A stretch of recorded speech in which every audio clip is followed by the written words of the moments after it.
জনাব তারেক রহমান বাংলাদেশে থাকা অবস্থায় এই ব্যবসায়ীরা এত বড় সাহস কই পেল?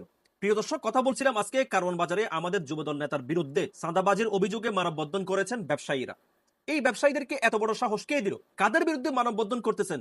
একবারও কি চিন্তা করেন নাই? এই বাংলাদেশ আমাদের বিএনপির, এই বাংলাদেশ প্রতিষ্ঠা করেছেন শহীদ প্রেসিডেন্ট জিয়াউর রহমান।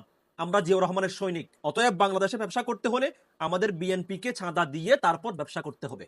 এটা জামাত শিবিরের বাংলাদেশ না, এটা এনসিপির বাংলাদেশ না, আমাদের বিএনপির বাংলাদেশ। ব্যবসা করতে হলে আমাদের সাথে সমঝোতা করে তারপর ব্যবসা করতে হবে। আমরা যখন চাঁদা চাইবো তখন দিতে হবে। আবার মানববন্ধন বাড়াও। আর আমাদের বিএনপির নেতা কর্মীদের উদ্দেশ্যে এতটুকুই বলবো, প্লিজ আর মাত্র 1 মাস 14 দিন কোন রকম চাঁদাবাজি করবেন না। আজকে ডিসেম্বরের 29 তারিখ, ফেব্রুয়ারির 12 তারিখ পর্যন্ত কোন রকম চাঁদাবাজি করবেন না। নির্বাচনের পরে তো আমরা বিএনপি ক্ষমতায় আসতেছি, তখন দেখবো নি বাংলাদেশের কোন ব্যবসায়ী আমাদের বিএনপিকে চাঁদা না দিয়ে ব্যবসা করতে পারে। মানববন্ধন করবেন, কইরেন, তখন কইরেন। আর আজকে যারা মানববন্ধন করেছেন প্রত্যেকের চেহারা, প্রত্যেকের স্ক্রিনশট আমাদের কাছে আছে। নির্বাচনের পরে আপনাদেরকে দেখাই দিবনি ব্যবসা কেমনে করেন। আমরা বিএনপি ক্ষমতায় আসার পর মানববন্ধন করে কোনো লাভ হবে না, কারণ ওই সময় টিভি চ্যানেল, প্রশাসন সবকিছু আমাদের হাতের মুঠোয় থাকবে।